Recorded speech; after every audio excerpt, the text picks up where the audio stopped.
This video segment is a small part of what the Market Guys offer through their educational products and services. If you are interested in any of our Trade Alert services, or you would like more information about our one-on-one mentoring program, simply contact us at info@themarketguys.com. Well, good evening, everyone. This is AJ Monty joining in right at the top of the hour for our Q&A open house session, along with the rapid fire stock analysis segment that will be right after I analyze the major markets. As you can see, this is ticker symbol RUT. It is the Russell 2000 ETF. And as I do always, I leave my lines on the chart from the previous weekly market report. And my report on the Russell 2000, which was put out last Friday, actually it was recorded last Friday, and Ken Sweeney posted it on Saturday morning right around 6 a.m. And that's the regular schedule. I record on Fridays, and it goes out first thing on Saturday morning, so folks could grab a cup of coffee and listen to the 8-minute report and then get to analyzing and then have a fun weekend. So I did say that the Russell 2000 would most likely drop early on in the week, and it would be a test of this low support level. You could see today that low hit the target right here, the pivot point that I set. So I would not be surprised if tomorrow, Wednesday, Thursday, Friday, we start to rally up in the Russell 2000. One of the reasons that I think we're going to see that pivot point pretty soon is if you look at today's candle, the high on the Russell 2000 ETF here is 1533.36. So the low from Friday was 1534.69. So there is a very small gap right there. And for the Russell 2000 to gap in such a small way, I guess you could say it's expected with all the downward pressure that we're seeing in the markets lately. But the Russell 2000, if you look back, the gaps fill quite regularly, especially the small gaps. In fact, I'll probably be hard-pressed to even find any gaps. Here's one right here.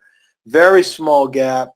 The high there was 1519.21. The low here was 1520.14. It filled the gap here. Actually, it filled the gap here on that doji. And then what happened as soon as the gap filled, 80% chance that it will reverse, and that's exactly what happened. Now, with this gap filling, if it fills tomorrow, I'm not quite sure we're going to get like an immediate reverse on that one. This could be one of the 20% of the time where the gap fills and just keeps going. And the reason I say that is because we're on a support level and we have a wide divergence here from this 20-period moving average. And if you look back at that, you'll see that in the past, when we moved this far below that 20-period moving average, we generally snap back to it. For those that are new to the Market Guy web seminars and content, that is called the rubber band effect. When the market or an individual stock moves away from the moving average, you could actually go back and measure with the eye. I would say you could do this with a measuring tool as well, but I do it by eye. And you can see that when the Russell 2000 moves this far above or below that moving average, it generally snaps back to it. So I am expecting a snapback to the moving average. I did say that on Friday. The end of that line would most likely be where the moving average is going to be if the market starts going up. And then we're going to have to take this week by week. And I'm going to get more into that as we look at the monthly charts after I'm done analyzing the individual markets. So let's go to the diamonds. DIA is the ticker symbol. You can see here, same thing. I said that we would most likely pull back and before pivoting. So this is a green candle, but we have a lower high, lower low. And so I am expecting the market to bounce here soon. And this is, again, we have the rubber band effect working here with the diamonds, but we also have a long stretch of green candles right here. We have 5 green candles in a row. And I think that that long stretch can continue as we start moving up. I think we're going to see more green. So we have to be careful as the number of green candles stack up. And as we approach the 20-period moving average, that 20-period moving average is most likely going to act as a resistance point. And then we'll probably start seeing some red when we hit this general area up here. So again, you have to be very careful in this market. It's very sensitive. The market is trading very technically to the signals, but we have to trade and invest even with caution. And again, I'm not going to spook anybody, but when we get to the monthly charts, you're going to see something quite impressive. All right, let's go to the SPY. That's the S&P 500. I said we would most likely go down. And look at that. We're already at my target support level here. I don't know if we're going to bounce, but from looking at the candle today, that's a doji on lower volume. So dojis are generally found, actually technically it's a spinning top because there's still a small sliver of color in the body of that candle, but it's closer to a doji because the opening price was very close to the closing price. And when you see dojis and small-bodied spinning tops like that, that's a sign of indecision, and those are usually found at pivot points. So to extend or expand on my forecast from Friday, now that we've hit the target here and the support level, we could see a bounce off of that. I'm not going to draw on this. Just know that we'll probably see a bounce in the Dow and the spiders. And the reason I don't want to draw on this is because I leave my lines for next week's report, and I want everyone to see what that looked like when I drew the lines. So that's the evidence of, the forecast and what we're doing. All right, so we covered the Russell 2000, we covered the diamonds, we covered the spiders. Let's look at the Qs. And we gapped down on the Qs. As you can see, we hit the target from last Friday already, and this is still a support level. Now, notice what's happening right now. We gap down, so now the gap is going to act as an upside magnet, a price magnet. So we're probably, now that we hit this target, we're probably going to start moving up.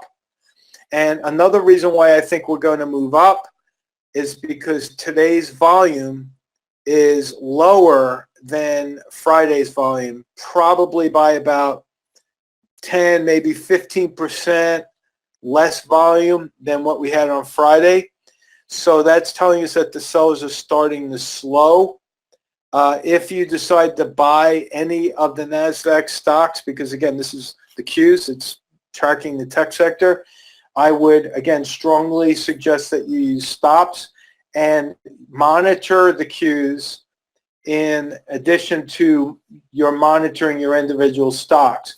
For the first time in a very long time in the weekly market report, I highlighted a stock, and that was Tesla. And if you look at Tesla, we are now seeing a hammer pattern, which is very bullish. Tesla is traded on the NASDAQ.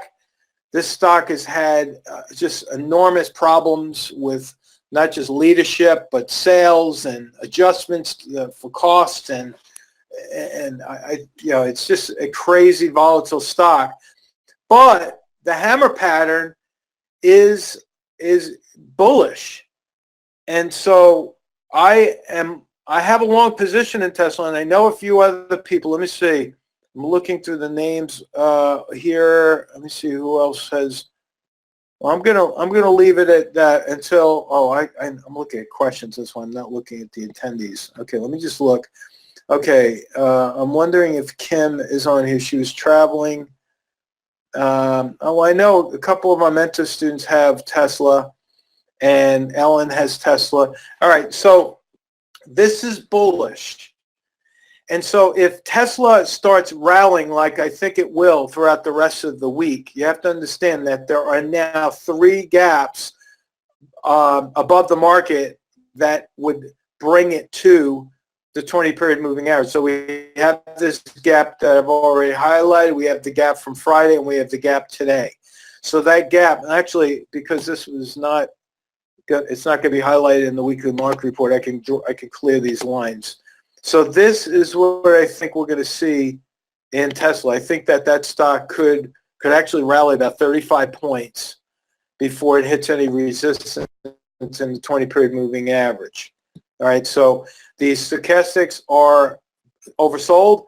The CCI is oversold, starting to hinge up. It's not quite up yet, but you see the hinge here. As soon as the CCI crosses over the minus 100 mark, which is this green parallel line here that's running horizontally, that will be a buy signal. So I think if Tesla starts to move up, because it's such a high-priced stock, I think the NASDAQ will move up. That's the main reason why I was broadcasting on Tesla, because it does relate to the Qs.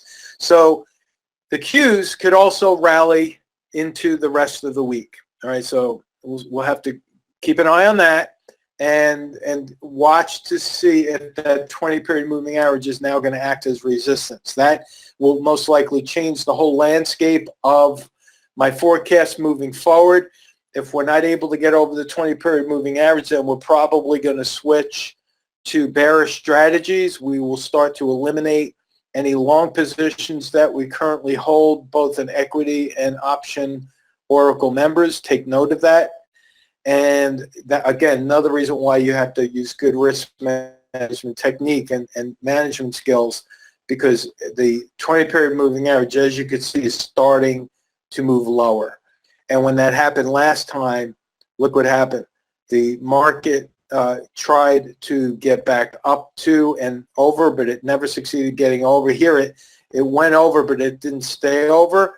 And then we started having lower highs followed by lower lows. We could actually start seeing that in not just the Qs, but we could see that in the general markets overall. All right. So again, use good risk management discipline here. Now, finally, the VIX. Volatility index, I said, would move up, and it's almost at my target price already. All right. Now, look at the CCI is starting to move up. It's the zero line is more or less neutral, but the stochastics are on the brink of oversold here. So if the VIX continues to move up, what does that mean for the S&P in particular? That's bearish. So we have to really watch this one. The fact that we had a long shadow above the candle on the VIX is telling us that there was pressure to the downside here. So if the VIX tomorrow starts breaking down below that 20-period moving average, then we could start to see the other markets start to move up like I did forecast. So we came very close to hitting my target on the VIX right here, and even early. So again, watch that one. All right, now I'm going to add another layer to this, and why I am so concerned about what's going on, and concerned in a good way, because although I have long positions, once we start switching to bearish strategies, this is going to be a very interesting market because we'll be able to make money on the way down. This is a monthly chart of the Russell 2000. Notice this candle. All right, now I'm not going to erase all these lines because this is from the weekly market reports. But if we do not rally here today on the 20th, if over the next 10 days, this is critical now. Keep good note of this. If in the next 10 days, the Russell 2000 does not get back up over 1542, that's the number.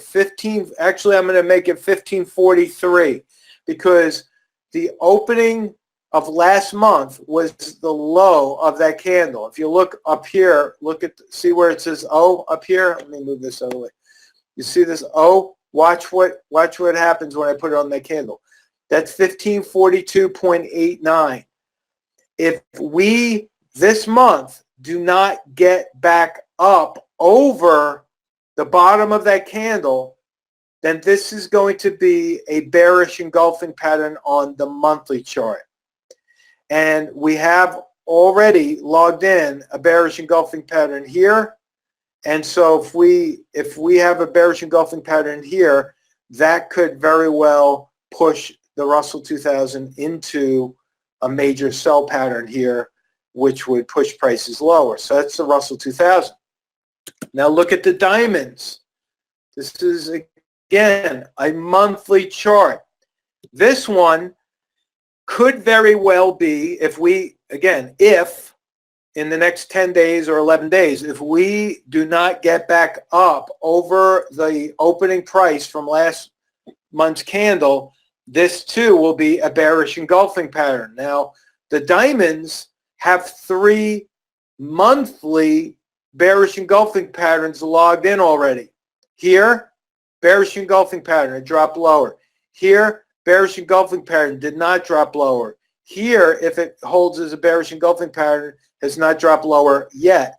But this triple top is also eerily similar to a head and shoulders pattern. Let me zoom in here.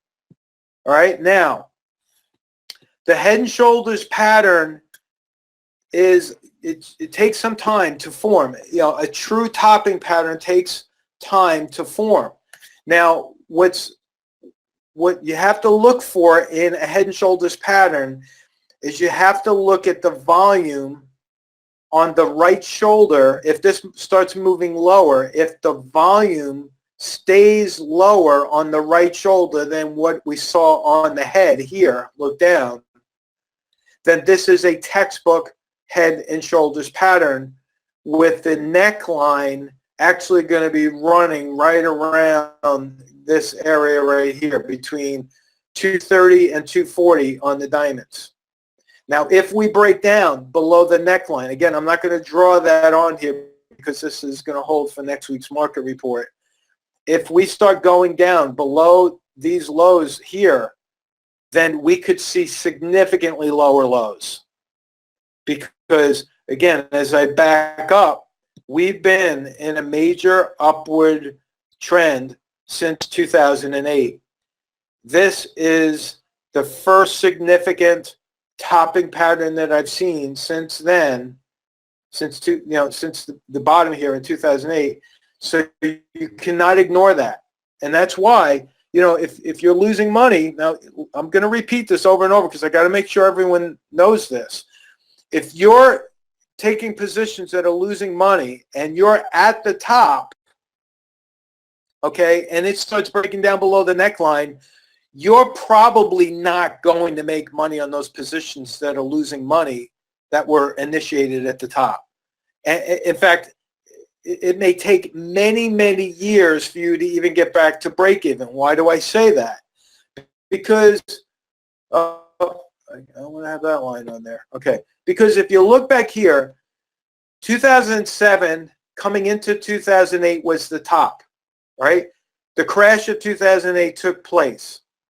Look what happened. Look at this line back here. The high back here was 140.195. I'm going to round it up to 142. How long did it take us to get back up to 142? It took almost to 2014. It took 6 years for it to get back up. Now, almost 7 years for it to get back up to break even. Again, if you were back here in 2007, you took positions that were losing money and you held on. It took almost 7 years to get back to break even, 8 years to get into profit. I don't know about you, but I don't want to have to hold on for 8 years to get back my money back in positions that I'm holding now. I would much rather take the loss, preserve my capital, reverse my positions to make money on the way down and not have to wait at all.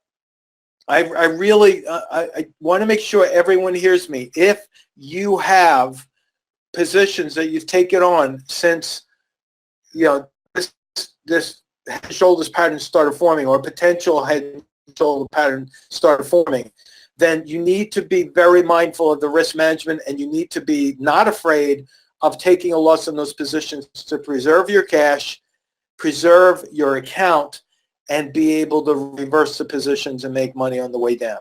All right. If you are not a short seller, then, or have never short sold, then look into bear funds. Look into the ETFs that are inversely related to the diamonds, the Russell 2000, the spiders. Look at those, because you could still buy something that will go up in price as the market drops in value. You could still, those are bear funds. Back in 2008, we had them, but we didn't have nearly as many as we have now. And so now you have bear funds that are target specific to sectors, okay? Look into that. I'm not saying trade them right now, and I'm certainly not saying buy them tomorrow, but it doesn't hurt for you to start doing your homework right now. Google bear funds for the pharmaceutical sector, the oil sector. I mean, you give you one example. This is a leverage one. I wouldn't say jump into this one either. I'm just giving you as an example. DRIP, DRIP is one of those funds that is leveraged, okay? And if you look at OIH is an oil fund. You know, you could trade leverage funds. You could look at the precious metals markets. There are bear funds there. You could look at the general markets. You could look at this. Here's the diamonds, right? They've been going up, hitting resistance? Well, one stock in particular is the short Dow 30. This is called DOG. It's not leveraged. It's 1-to-1. These are the pro shares. And if the market starts going down, this will start tracking up. You see? So I'm giving you options or choices that you can select and start to study now. And again, you don't have to just jump in and take all your money out of what you're doing and reverse it entirely. I'm saying take this time right now over the next 10 or 11 days and study this. Study it till you're comfortable with it. And then maybe tiptoe into the position. Go small. You don't have to go big. Go small. Watch how they move. All right? And then, again, when the time comes, keep your eyes on the weekly market report, because I will definitely be waving the flag when the market starts breaking down, if that's the way it's going to go. And we see major breakdowns of support levels, I will most certainly be letting everyone know about that. And then you can make your decisions as to what you want to do with your money at that particular point. All right? Now, did I forget anything? We did all the markets. We did the VIX. All right, so here's the part right now. Let's see if I could, I see there's some, is there, okay, Richard is CBRL. Is that Cracker Barrel? Let's see. Richard, I'm going to use your stock symbol as the model. Okay, CBRL is what I'm looking at right now. CBRL. I got to get the symbol right. And yeah, it is Cracker Barrel. All right. Now, what Richard did is he typed in a stock symbol, but he also has a question attached to it. So at least I know what his intentions are. So please just don't type in a stock symbol. I'm not a mind reader. And give me what your interest is in the stock, or if you have a position in it, let me know so I could at least identify what the risk points are for you. All right. So Richard said, can you tell me if the stock has formed a cup and handle formation?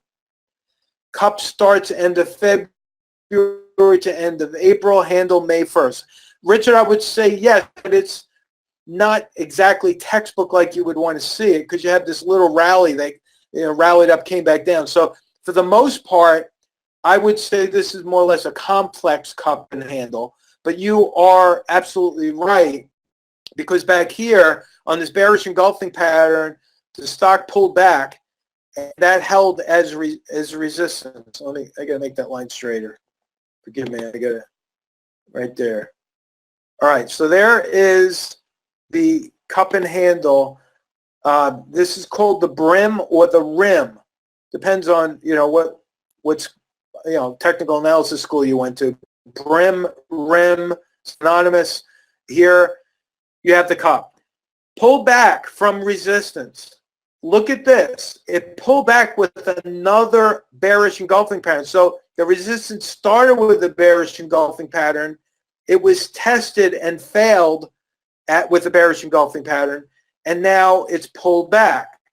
The good news, Richard, is that today this is a hammer pattern. Hammer patterns, by definition, are found at the end of a downward leg or downward trend, like you see back here.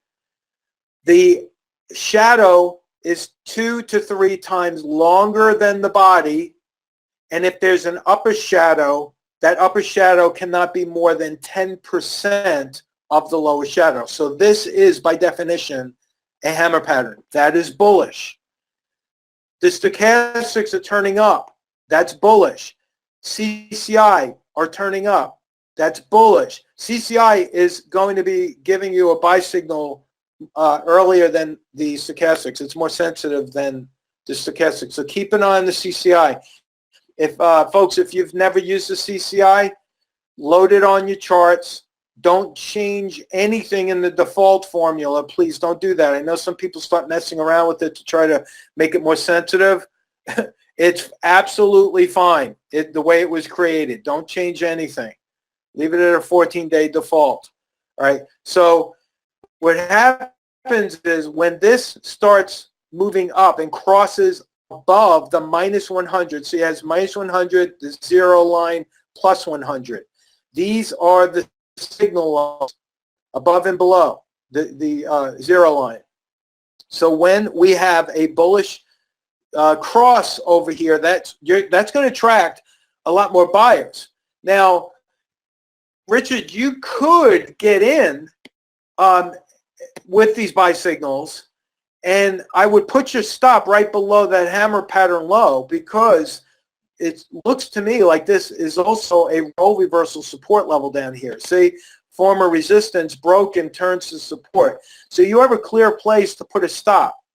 So if the stock makes a run up to test a possible breakout, which I think it could do, actually. This is a very bullish looking stock.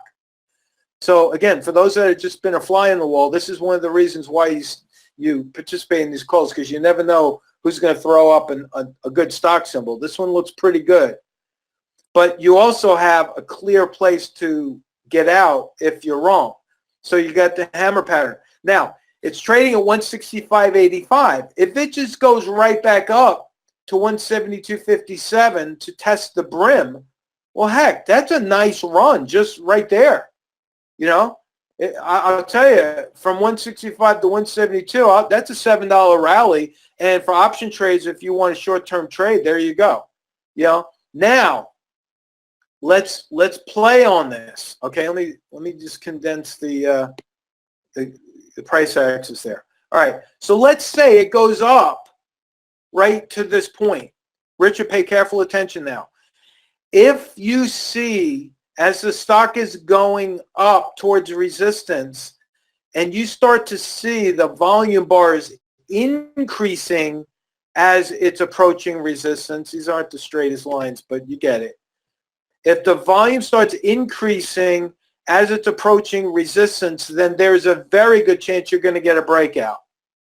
And if this is being traded as a cup and handle, that breakout could actually wind up leading the stock all the way up to 185 to test that resistance up here.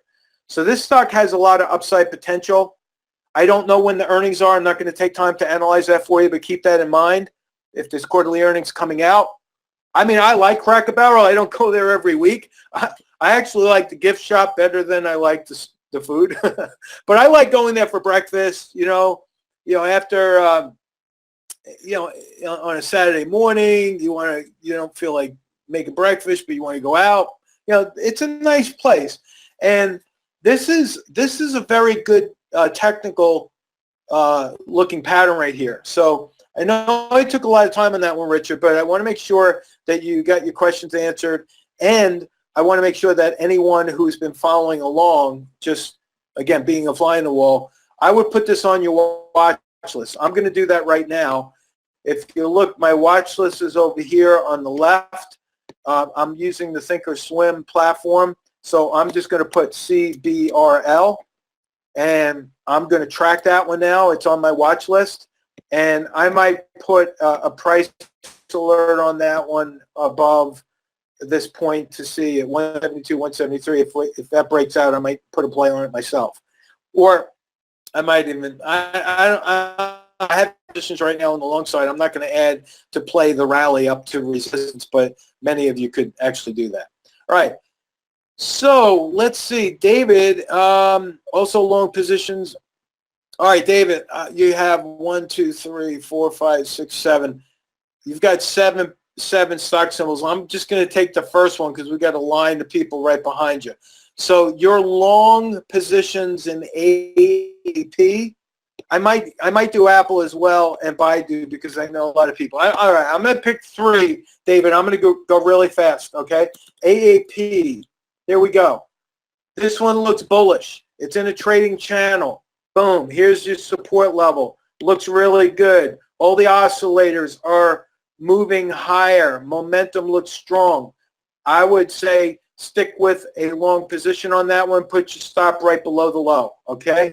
Apple, let's go. AAPL. AAPL. Apple's been in the news, and you got a hammer pattern right there.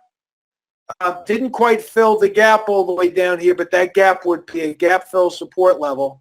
So if you took a long position in this one at this point, I would keep a very close eye if it rallies back up to the 20-period moving average, because the 20-period moving average will most likely act as resistance. See how it's curving down? Back here in October, when it started curving down, look at how the 20-period moving average was acting as resistance before it kept going lower. I'm not very bullish on Apple for the long term. Short term, I do see a possibility it could rally right back up to that 20-period moving average. So you have about a 17-point potential on the upside on that one, David. All right, Baidu, because I know Kim has one on this one. John has a position. This one, BIDU. All right, Baidu has been taking a hit. This stock is a Chinese stock. It trades as an American depository receipt. The talk and the news about China-U.S. relations has not been helping Baidu at all. But I got to tell you, look at this. You don't see this too often. The stock gapped down today. It moved down pretty big. But look at the CCI. The CCI is actually turning higher.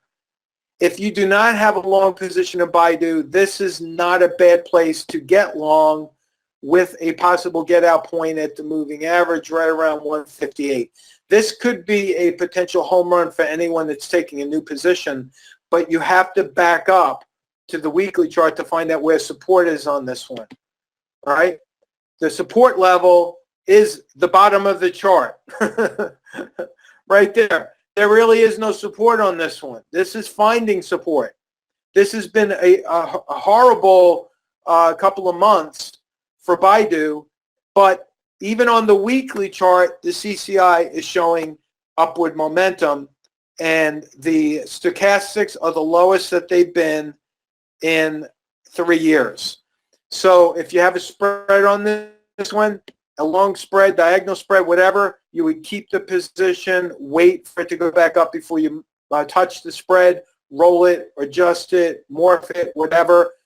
This one looks pretty strong at this particular point in time. Again, both on the weekly chart and the daily chart, the CCI is moving higher. All right, let's see. I'm going to go to the other David. And David says, I am probably late getting into this question, but I see the SPX in a channel between 2,800 and 2,900. Do you see it breaking down below 2,800? Well, yeah, the SPX, this is going back to my weekly market report, David. This right here is a gap down, and you have a fairly strong support level right here on the S&P, right? Now, is there support at 2,800? Yeah, that's exactly where it is, right here. There is resistance up here, but I don't know if it's going to stay in the sideways trading channel because, again, the 20-period moving average is moving lower. My long-term outlook is that we will most likely start to go bearish. Whether you like Donald Trump or not, he's not exactly helping the market right now with his tweets. And so, you're not going to fight. Don't try to fight the market. See, that's a problem, actually, that I've seen over and over again by investors where they're holding on to positions and they start to fight the market. I would not be taking any new long positions at this point, not at all. I'd be monitoring current long positions with stop loss orders below key support levels, and I would be waiting for rallies that I would be selling into. So in other words, you're selling into the rally for a longer term bearish strategy. That's how we're shifting our trading initiatives right now. That's how we're shifting, right? So, do you see it breaking down below 2,800 or breaking above? I don't see it breaking above 2,900 in the near term. In fact, I think it'll rally, but I think you're going to see a break out below 2,800 before you see a breakout above 2,900. I'll leave it at that and move on to Ron's question. CADE, CADE, is right here. Cadence Bank Corporation. This one actually, now I have to thank Ron first for bringing this to our attention. When I talk about bearish strategies with the overall markets, the major indices, understand that even in major bear markets, you will find stocks outside of the bear funds and the contra funds. You will find certain sectors that will still rally. This looks like it could be one of them. I might be jumping the gun because I'm on a daily chart, so let's take a look at the weekly chart on this one. Ron is asking, would this be a good entry point on a green candle? Now, this stock right now is actually at a role reversal support level already. You see that? I'm not crazy with the oscillators because they're not showing oversold anywhere at all, but the stock is at a role reversal support level. Now, at $20.89, I think that's very much in the price range of most investors. So again, I'm thanking Ron because I am going to be adding this one, CADE, to my watch list. I'm not going to jump in and trade it tomorrow, but I'm certainly going to be watching it as a possible candidate down the road. Now, the other thing, Ron, on the weekly chart here, you'll notice that there is a gap down from last week. See this? So it gapped up, never filled the gap, it gapped right through the gap. So now you got the potential of this moving at least up to this area right here, which could be a nice play for you. So I wouldn't even wait on this one, Ron. If you have the potential, if you have the buying power, you already have a green candle today. As long as the stock is trading over this role reversal line tomorrow, I think you're still in good shape for a long position as long as you're putting your stop somewhere below the market. Now, what I would do with this one is I wouldn't put the stop just below that role reversal. I would give it room. So if you buy it at 21, maybe put the stop $1 lower at 20 or maybe go to 19.5. Give it $1.50 risk per share. You could do that. Give it some room to breathe, and I think it'll be okay. Wow, we got a lot of good stock candidates here. All right, so let's go to Sean. Sean has a stock symbol RCM, and this is RCM Inc. R1 RCM Inc. All right, now let's see the question. Thinking about shorting at current price with target at 11. All right, now be careful, Sean, because today you have a bullish engulfing pattern. 80% of the time, bullish engulfing patterns result in higher prices. It's not 100%, but it's 80%. So what I would do is I would wait to see how this one plays out. You have resistance up here at around 12.5. Be careful shorting a stock that is in an upward trend, number one. Number two, be careful shorting a fairly cheap stock. Number two, that's still a relatively inexpensive stock at $12, right?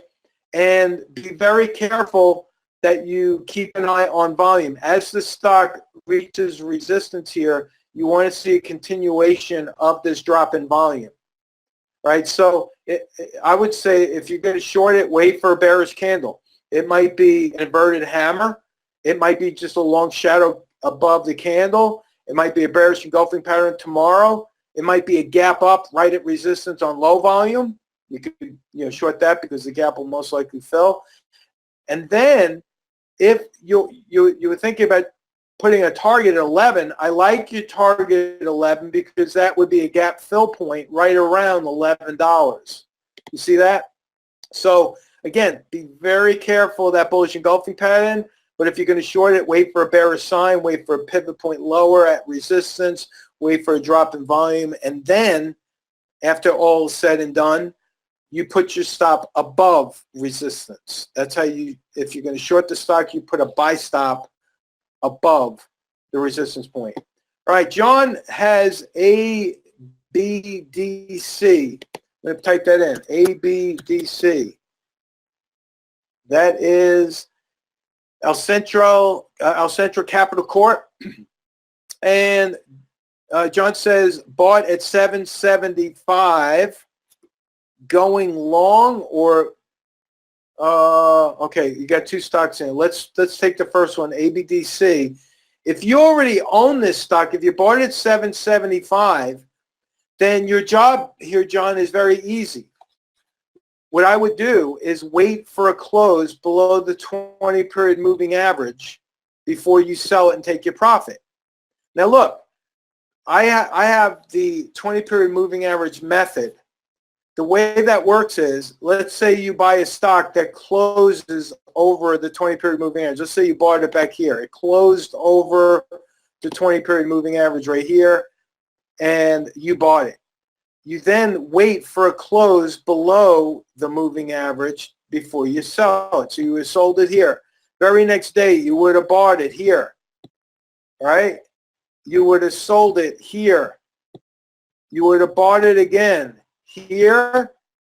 You would have sold it here, and you would have been making money. Even though this might have been a little bit of a loss, you would have been making money along the way.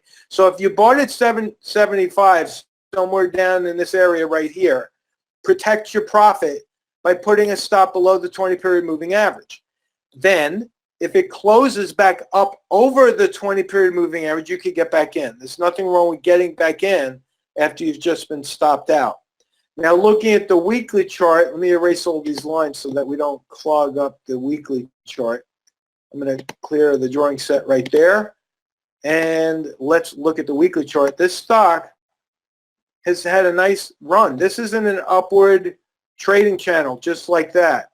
So it looks to me like this one is going against the Dow. And again, like I said before, there are going to be some sectors that are still going to show strength.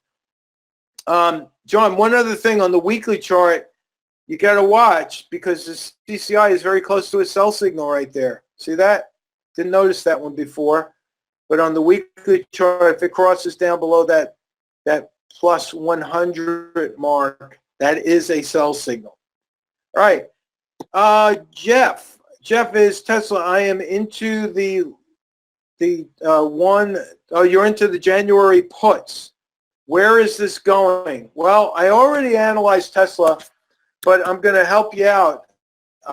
Short term, on the weekly chart, you got a hammer pattern, so it might be a good idea for you to take your profits on the puts, but don't keep them in the closet. Like, don't keep that idea, gathering dust. I think once this gap fills in Tesla, you might have another shot at buying the puts, and then you might want to think about maybe putting a diagonal put spread on. That might help with Tesla.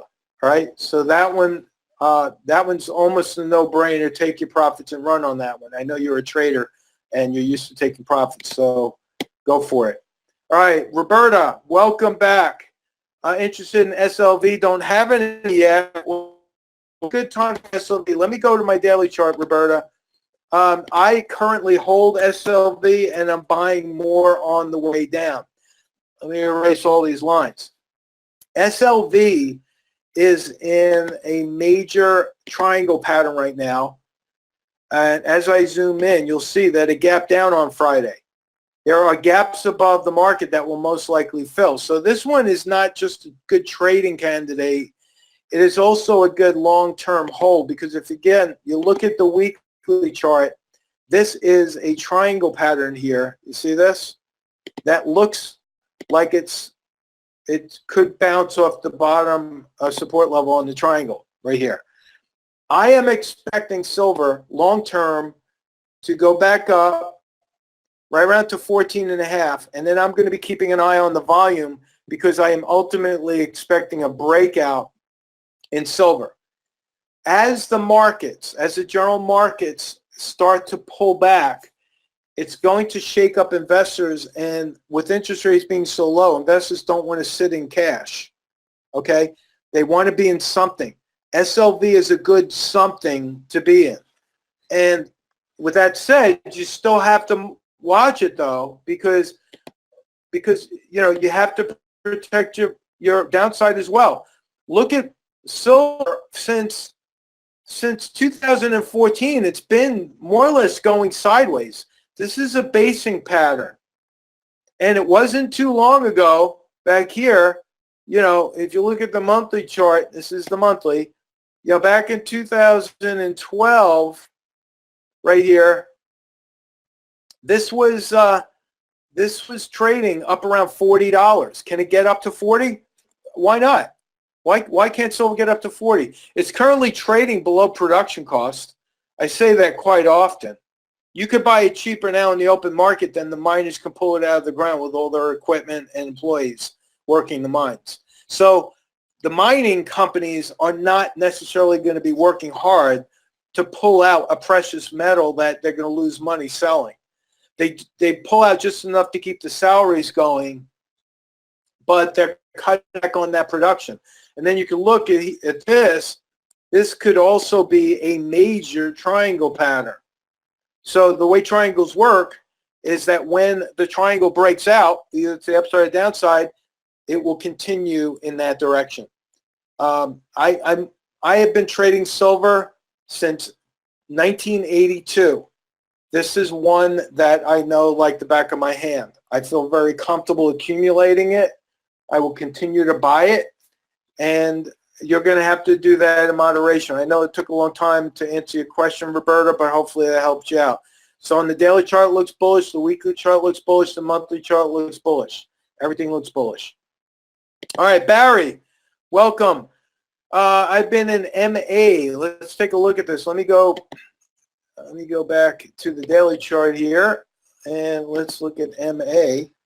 You've been in MA for years, and it says, is it still good to hold or add or a sell? Well, this is giving us some mixed signals. And if you notice, let me just erase some of these lines, because it never did pull back like we thought it would way back when. That's how long it's been since I've analyzed those. It looks to me like there's resistance up here.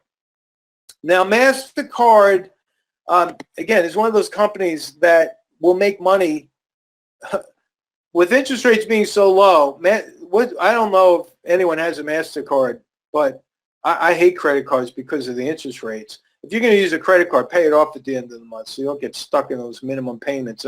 That's actually ridiculous if you're trying to accumulate wealth.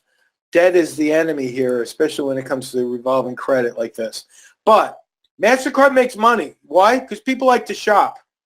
Amazon Prime makes it real easy. Next day delivery. I just bought a whole bunch of greenhouse equipment. One of my hobbies is I like to grow stuff in greenhouse. I like growing vegetables. So I buy all kinds of stuff. And I bought a pH meter. I bought some tomato clips for my tomato plant. Next day, I don't have to go shopping. So when you have Amazon Prime and you have online shopping, MasterCard's going to do well. Now, with that said, it doesn't mean that you should just go, sell all your other positions and buy MasterCard. You have to watch the indicators and the oscillators. Right now, it looks overbought. You have a long stretch of green, that's called the stale green light, and the resistance above the market. So I'm expecting a pullback pretty soon, or a red candle at least, and you have gaps down here below the market. So you have to be really careful with this one and just trade it technically. Otherwise, what happens is you fall in love with the stock, right? You've had it for years. It's been treating you good, right? If you look at the weekly chart, I don't know what price you started getting in on this one, but there's no doubt that's an upward trend. That is the definition of an upward trend. But it doesn't mean it can't pull back and correct. In fact, if the Dow, the Russell 2000, all the other major markets correct, MasterCard, even if they're showing massive earnings, this stock price could still correct in sympathy with, like a domino effect, with the major markets. So you have to be really careful with that. In fact, I would protect your profits along the way, Barry, and on any buy signal, especially a buy signal at this role reversal support level, if it pulls back and gets to 230, which could easily do, and then you start to see signs of engulfing patterns, bullish engulfing, hammer patterns and such, and starts bouncing off of that role reversal, then get back in it. But at least protect what you have so that you don't, you're not surprised by a big, massive sell-off in the stock. All right, I think I have time for a few more. All right, Patrick. Yeah, I did the one on the spiders, Patrick. So let me just mention this. If you are a member of the Oracles or you're a subscriber of the Weekly Market Report, in our member page, Kenny Sweeney takes the recording and posts it there. So if you came late and you're a member, then you'll be able to get the recording. If not, then the cheapest way to get access to the member page is the Weekly Market Report or one of the trade alert services that we have. So you might want to look into that. All right, let's go. This is a follow-up to Barry's question. How do I factor that in my decision making? Well, you could use the 20-period moving average as an example. So if the stock closes below the 20-period moving average, you could sell it. Goes back up and closes over the moving average, you could buy it. And you could play it that way. And then once the 20-period moving average starts turning lower and going through what we saw back here, you just stay out of it. The 20-period moving average is a great indication of short-term trend. So Barry, right now, the short-term trend intermediate trend is still going up. But if it starts closing below that 20-period moving average, it's going to draw the 20-period moving average down. And then you could see short-term downward legs forming, which are going to definitely eat into your profit. So that's how you factor that in to the decision-making process there, okay? All right. Let's see, WPM, Esanul, I hope I'm pronouncing your name correctly. If not, please forgive me. WPM. Let's take a look at that one. When to buy? Well, Be careful, because I just explained this to Barry. When the moving average starts turning lower, it's in a downward move. The sellers are controlling it. I would not touch this one until it starts closing above that 20-period moving average. I wouldn't touch it. You have a buy signal on the CCI, and you have a buy signal on stochastics, but it's still in a downward trend. Price and volume are the number one leading indicators that we look at, and the oscillators are secondary.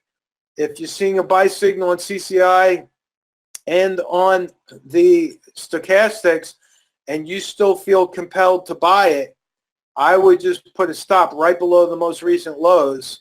So if you buy it at 21 or 20, I would put my stop at 19 and use the 1% rule to figure out your get out point, that the number of shares rather. All right? All right, let's see. We're getting close to the end here. Hold on. Looking at Lloyd. Lloyd Douglas is looking at HPQ, looking for an entry point. I think that's Hewlett Packard, right? HPQ. And that is Hewlett Packard Corp. All right. All right, again, moving average is going down. Stochastics and the CCI gave the buy signal last week when we had the bullish engulfing pattern. You might have missed the train on this one. Short-term trade might have been over with now. This one looks like it's got resistance up here at 20. So if you're getting in $1 below resistance, I wouldn't be expecting any big profits on this one, because again, the 20-period moving average is moving lower. Lloyd, if you decide to get in, be very careful. I would look for a stock that's trending up. It might help you out a little bit better. All right, Joe Clark is looking at Square, SQ. That is SQ, and can you comment? All right, I don't know what your intentions are, Joe, but let me clear the drawing set here. SQ, again, see how the 20-period moving average is rolling over? Stochastics are rolling over negatives, CCI rolling over negative. I could probably find better stocks. Those are my comments. That's it. I'm not going to spend too much time on that one. It looks pretty negative all around. All right. Jim, let's see. Jim says, you teased us with comments on the monthly indexes. Did you already discuss and I missed it, or are you planning to cover? I did cover that already. You might have missed that one. So, Jim, if you could go to the recording, look at the monthly candles on the diamonds and the Russell 2000 and the spiders, and understand in a nutshell that if by the end of this month we close with a bearish engulfing pattern, that's extremely bearish. Be careful. All right, David is looking at XLNX. XLNX. This was a big mover back in the day. Internet stuff. Let me see. XLNX. Why is this not going in? XLNX right there. What's going on here? XLNX. There we go. Xilinx. All right. This one, looking for possible put sales. All right.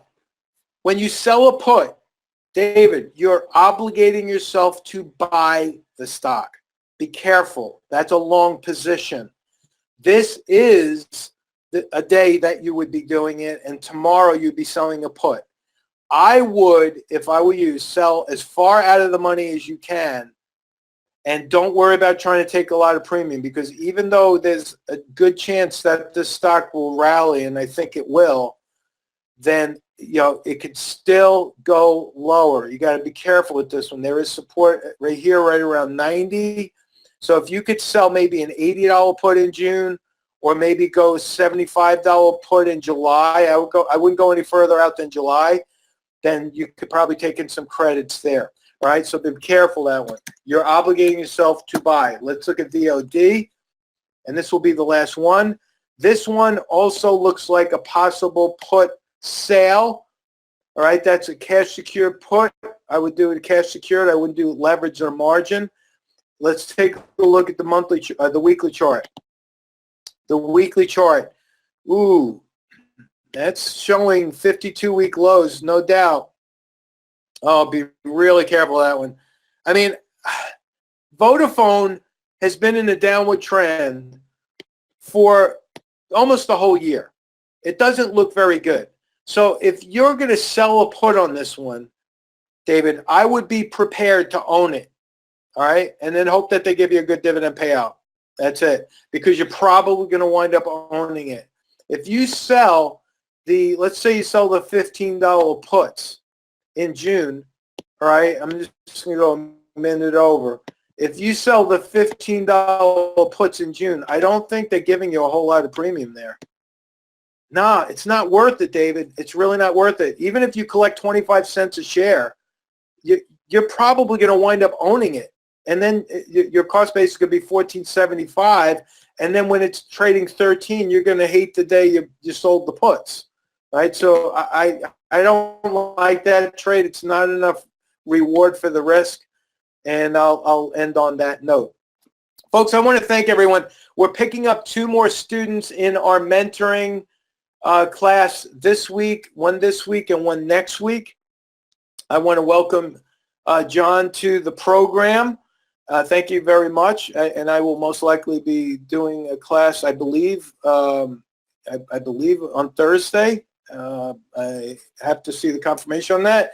And we are still building the waiting list for the summer classes. If you're interested in mentoring, one-on-one coaching, then submit an email to me through the Market Guy website, and I will get with you and we'll talk about the program and see if it's a fit for you. I just want to make sure it's a right fit for you. I'm not running out of students anytime soon, so there's no sales pressure here. I just want to make sure it's a right fit for you, because the whole goal is to make money and teach you how to manage risk and do so in a challenging market. And that's the name of the game. So, folks, thank you so much. I had a good time. This hour went very quickly, probably too quickly, but we'll see you on the next open house Q&A session next month. So thanks again. Have a good night. Bye-bye. This video segment is a small part of what the Market Guys offer through their educational products and services.